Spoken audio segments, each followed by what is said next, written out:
కోమలి, ధర్మేశన్ ఏమన్నా చెప్పాడా? ఏం చెప్పాలి?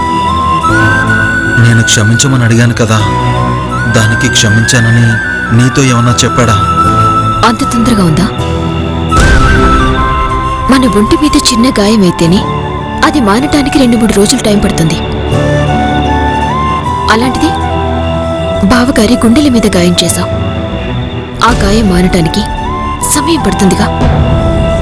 అంతే ఈజీగా ఎలా క్షమించేస్తారు? జరిగిన తప్పుకి నేను మాత్రం ఏం చేయగలను? ఇక మీదట ఏ తప్పు చేయనని చెప్తున్నాను కదా. నీకన్నీ చాలా ఈజీగా అనిపిస్తాయి కదా. నీ మాటలతో ఆయన మనసుని ముక్కలు చేసి మన్నించన్నయ్య అని ఒక్క మాట అడిగితే సరిపోతుందా? నువ్వు అడిగావని ఆయన నిన్ను వెంటనే క్షమించేయాలా? నేనైతే నిన్ను గుమ్మంలోకి కూడా రానిచ్చేదాన్ని కాదు. ధర్మేష్ బాబు గారి ప్రేమానురాగాల్ని నువ్వు మిస్యూజ్ చేసుకున్నావు. ఆయన కన్నీళ్లు కూడా నీకు ఎగతాళిగానే కనిపించాయి కదా. నువ్వనే కాదు, ఆయన మనసుని బాధపెట్టిన ఎవ్వరూ బాగుపడరు. మీ సవ్విషన్న గారేంట్రా అంటే చేయాల్సిందంతా చేసి మమ్మల్ని ఇంట్లోంచి గెంటేశారు, నువ్వే వచ్చి మమ్మల్ని ఇంటికి తీసుకెళ్ళు అన్నయ్య అని దొంగెడుపులేడుస్తున్నారు. మీ పెద్దన్న గారేమో వాళ్ళని తీసుకురావడానికి బయలుదేరారు. మేమాపితే ఆగారు. మీరు మీ అన్నయ్యని ఎంత మాట పడితే అంత మాట అనేస్తారు. ఆయన గుండెని గుణపాలతో గుచ్చినట్టు తేలిగ్గా గుచ్చేస్తారు.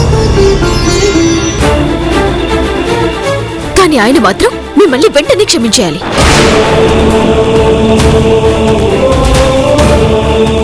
ఒక పంచి, నన్ను మా అన్నయ్య క్షమించట్లేదని పోలీస్ స్టేషన్లో కంప్లైంట్ ఇవ్వు. అక్కడ వాళ్ళేం చెప్పకపోతే కోర్టుకు వెళ్లి న్యాయం అడుగు. మా అన్నయ్య సంపాదించిన డబ్బు తీసుకుని విశ్వాసం లేకుండా ప్రవర్తించాం, అందుకే మా అన్నయ్య మమ్మల్ని క్షమించట్లేదు అని కోర్టులో చెప్పుకో.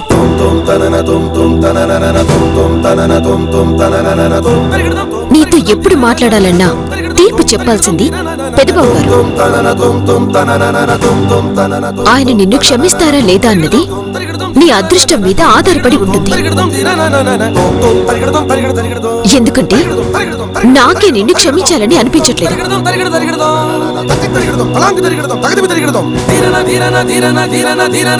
నీ భార్యని కదా అని నిన్ను క్షమించేస్తాను అనుకోకు.